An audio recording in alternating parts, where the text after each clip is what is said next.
สบายดีเพื่อนๆพี่ป้าน้าอาหมู่เพื่อนแถวแก่หมู่ทุกคนเนาะมีหลายๆคนก็ทักมาหาข้าพเจ้าอยากสอบถามเบี้ยประกันชีวิตของบริษัทเวียงจันทน์ประกันชีวิตเนาะซึ่งว่าปัจจุบันนี้เนาะแบบประกันที่ว่าขายดีที่สุดก็คือประกันภัยมีโซแบบตลอดชีพเนาะซึ่งว่าจะเป็นตัวนี้เนาะเป็นอย่างที่ว่าขายดีที่สุดเนาะเพราะว่าเข้าใจายเบี้ยตามแต่เงินคุ้มครองสูงเนาะ มันจะมีอยู่2ทางเลือกเนาะทางเลือกหนึ่งเข้าใจายเพียงแต่570,000กีบต่อปีเงินคุ้มครองสูงถึง100ล้านย้ำว่าจ่ายต่อปีบ่แม่นต่อเดือนเนาะทางเลือก2ก็คือ1,164,000กีบเงินคุ้มครองสูงถึง210ล้านว้าวพิเศษก็คือทุกๆ3ปีเขาจะได้เงินคืนอยู่ที่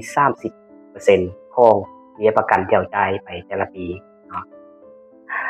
พิเศษไปกว่านั้นก็คือผู้สูงอายุก็ซื้อได้เนาะฮอด75ปีนั่นเองเนาะในเมื่อเราซื้อนี้แล้วเราจะได้อย่างใดเนาะเราก็จะได้ปึ้มตัวนี้เนาะหรือว่าปึ้มตัวนี้ก็คือเป็นปึ้มติดตามสัญญาของเรานั่นเองเนาะแล้วเราก็จะได้ปึ้มนี้เนาะปึ้มโฮน้อยนี้เนาะเพื่อมาติดตามมันก็จะมีรายละเอียดอยู่ในนี้เลยเนาะ เราบ่จำเป็นต้องเอาเงินทั้งหมดมาซื้อเนาะเราเอาเงินที่เราจ่ายไปแต่ละมื้อนี่นะเนาะเพียงแต่1หรือว่า2%มาซื้อเนาะอันนี้ก็คือเป็นการบริหารเงินอีก2ทางหนึ่งนั่นเองเนาะ